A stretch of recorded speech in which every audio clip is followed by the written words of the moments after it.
invention of money to the Great Depression, from Adam Smith to Karl Marx, this little history illuminates the economic forces that shape our world. So yeah, it was originally $15, but my friend has a really good discount, so I got it for, I forget what her discount was. It was definitely like over 20% off. Maybe it was 20%, I don't actually know, but I remember I think it was like 3 books for like $30, which I feel like in this economy is pretty good. So let's open it up.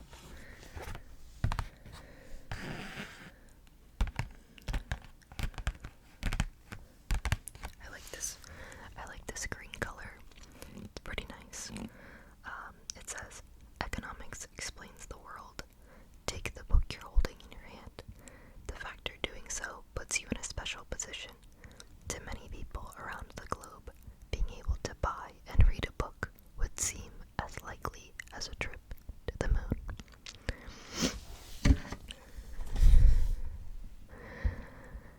But why can some countries afford the buildings, books, and teachers they need to educate their children, yet others can't? The word economics might sound a bit dry, but it's really getting to the bottom of questions like these. Love that. And then it has a few questions that I think, start us off pretty strong. Do we need money? Do we need money? Do we need money? What drove the success of industrialization? What drove the success of industrialization? Why doesn't capitalism work for everybody? Why doesn't capitalism work for everybody? And is competition really a good thing? Is competition really a good thing? I don't know. I hope this book tells us.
as being especially rich, but to many people around the world, spending money on a book and being able to read, it would seem as likely as a trip to the moon.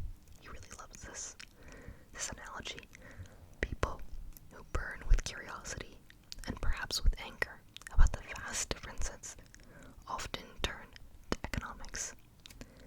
Economics is the study of how societies use their resources, the land, coal, people, and machines that are involved in making useful goods like bread and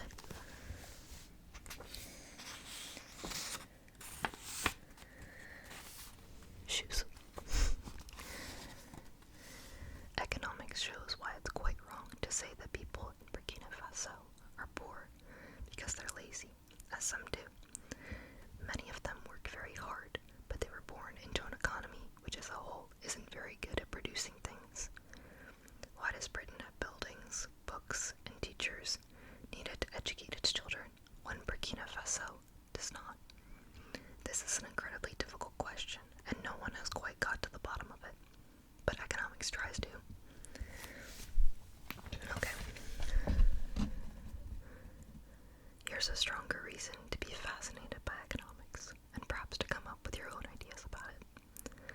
Economics is a matter of life and death. A baby born today in a rich country has a tiny chance of dying before the age of 5. The death of a young child is rare and a shocking event when it happens. In the poorest countries in the world, though, more than 10% of children never make it to the age of 5 because of a lack of food and medication. Teenagers in those countries could count themselves lucky to have survived. Wow. The word economics might sound a bit dry and make you think of a load of boring statistics, but all it's really about is how to help people to survive and be healthy and educated. It's about how people get what they need to live full, happy lives, and why some people don't.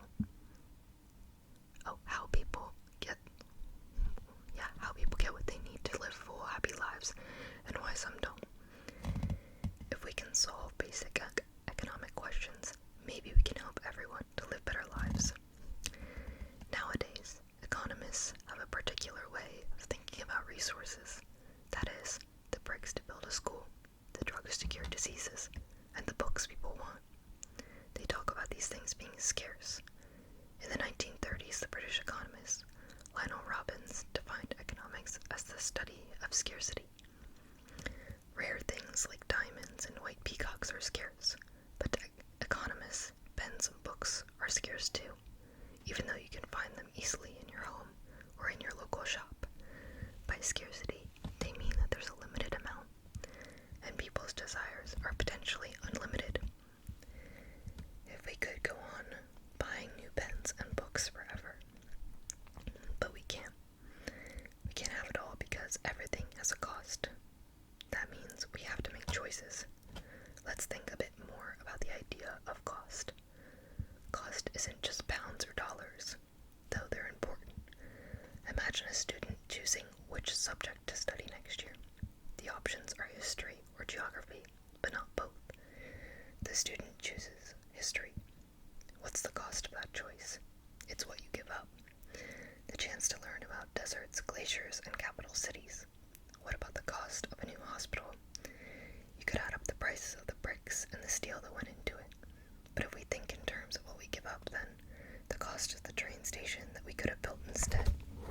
The microphone is sliding off of the book that I'm resting it on. My bad, guys. Okay. Economists call this the opportunity cost, and it's easy to overlook. Scarcity and opportunity cost show a basic economic principle. There are choices to be made between hospitals and train stations, shopping malls and football pitches. Economics then looks at how we use scarce resources to satisfy needs. But it's more than this. How do the choices facing people change? Those in poor societies face stark ones. A meal for the children, or antibiotics for a sick grandmother.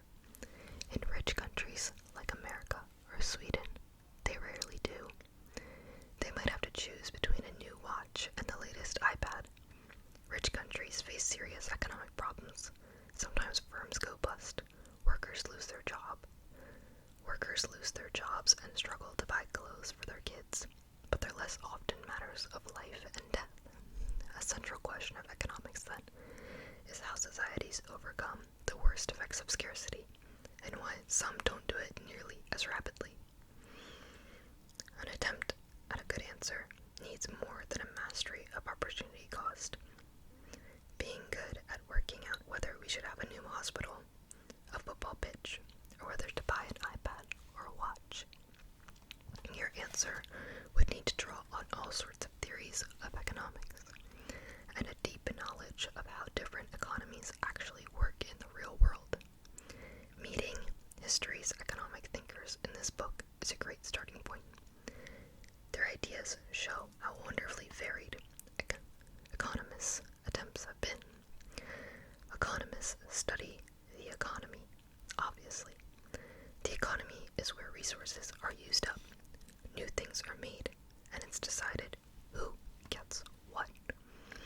For example, a manufacturer buys cloth and hires workers to produce t-shirts. Consumers, you and I, go to the shops, and if we have money in our pockets, can buy the goods like t-shirts. We consume them. We also consume services, things that aren't physical objects. Haircuts, for example. Most consumers are also workers because they earn money from a job. Firms, workers, and consumers are the key elements of an economy, but banks and stock markets, the financial system, also influence how resources are used. Banks lend money to firms. They finance them. When one lends money to clothes manufacturer to build a new factory, the loan allows the manufacturer to buy cement, which ends up as part of the factory rather than in a new bridge. To raise money, companies sometimes sell shares or stock in the stock market. When you own a share in Toshiba, you own a tiny bit of the company, and if Toshiba does well, the price of its shares rise and you get richer. Governments are part of the economy too. They affect how resources are used, and they spend money on a new motorway or a power station. In the next chapter, we'll meet some of the first people to think about economic questions, like the ancient Greeks. The word economics comes from the Greek oikonomia, oikos, the house, and nomos, law or rule. So for Greeks, economics was about how households managed their resources. Today, economics also includes the study of firms and industries. But households and the people who live in them are still fundamental. After all, it's individuals who buy things and who make up the workforce. So economics is the study of humans' behavior in the economy. If you're given 20 pounds for your birthday, how do you decide what to spend it on? What makes a worker accept a new job at a certain wage? Why do some people carefully save their money and others splurge it on a pet palace for their dog? Economists try to approach these sorts of questions in a scientific way. And perhaps the word science makes you think of bubbling test tubes and equations scrolled on blackboards, rather removed from the question of whether people have enough food. In fact, economists try to explain the economy as scientists do the flight of rockets. Scientists look for physical laws, how one thing causes another, such as one that relates a rocket's weight to how high it will go. Economists look for economic laws, like how the size of the population affects the amount of food available. This is called positive economics. The laws aren't good or bad, they just describe what's there. If you're thinking that there must be more to economics than this, you're absolutely right. Think of the African children who don't survive their infancy. It's enough to describe the situation and leave it at that. Surely not. If economists didn't make a judgment, they'd be rather heartless. Another branch of economics is normative economics, which says whether an economic situation is good or bad. When you see a supermarket throwing away good food, you might judge it bad because it's wasteful, and when you think of a difference between the rich and the poor, you might judge it bad because it's unfair. When accurate observation and wise judgment come together, economics can be a force for change, for creating richer, fairer societies, in which more of us are able to live well. As the British economist Alfred Marshall once said, economists need cool heads, but warm hearts. Yes, describe the world like a scientist, but make sure that you do it with compassion for the human suffering around you. Then try to change things. Today's economics, the kind people study at university, emerged only relatively recently in the thousands of years of human civilization. It appeared a few centuries ago when capitalism, the type of economy now found in most countries, was born. Under capitalism, most resources, food, land, and people's labor, are bought and sold for money. This buying and selling is called the market. Also, there's a group of people, the capitalists, who make the capital. Who own the capital. The money, machines, and factories needed to make goods. Another group, the workers, are employed in the capitalist firms. It's hard now to imagine it any other way. But before capitalism, things were different. People grew their own food instead of buying it. Ordinary people didn't work for firms, but for the lord who controlled the land that they lived on. Compared with mathematics or literature then, economics is new.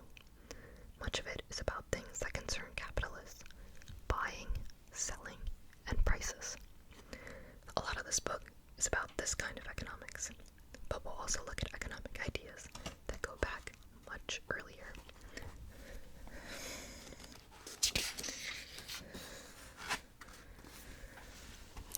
After all, every society, capitalist or not, has to deal with the problem of how to feed and clothe its people.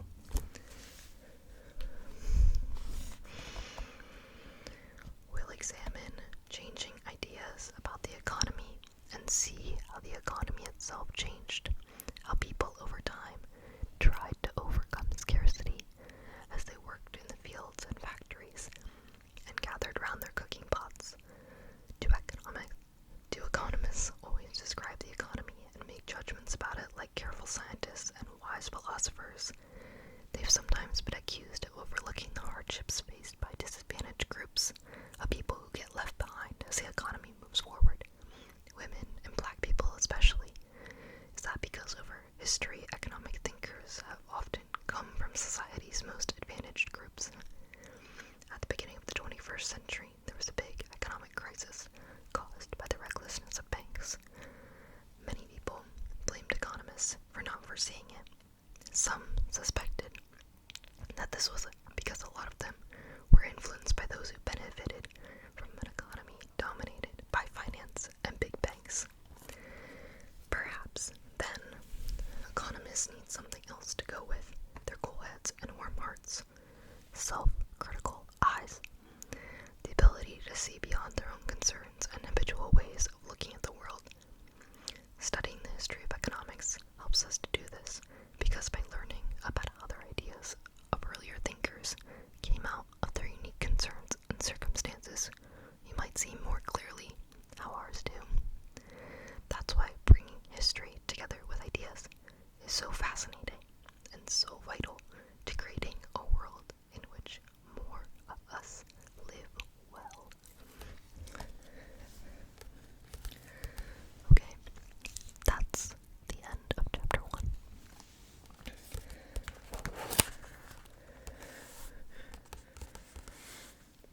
Gosh, that was a lot of reading.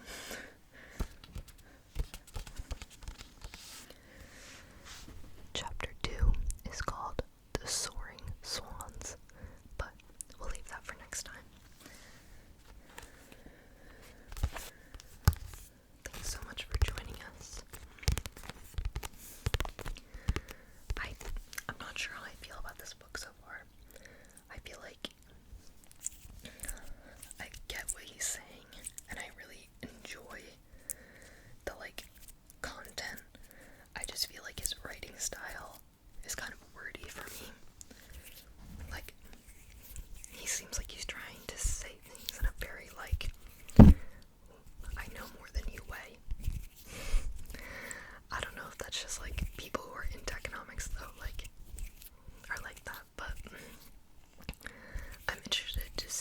does it say on the like more historical side of stuff? I feel like in that chapter he was mostly explaining what economics is, which is interesting, and I feel like is a good intro for people who aren't necessarily familiar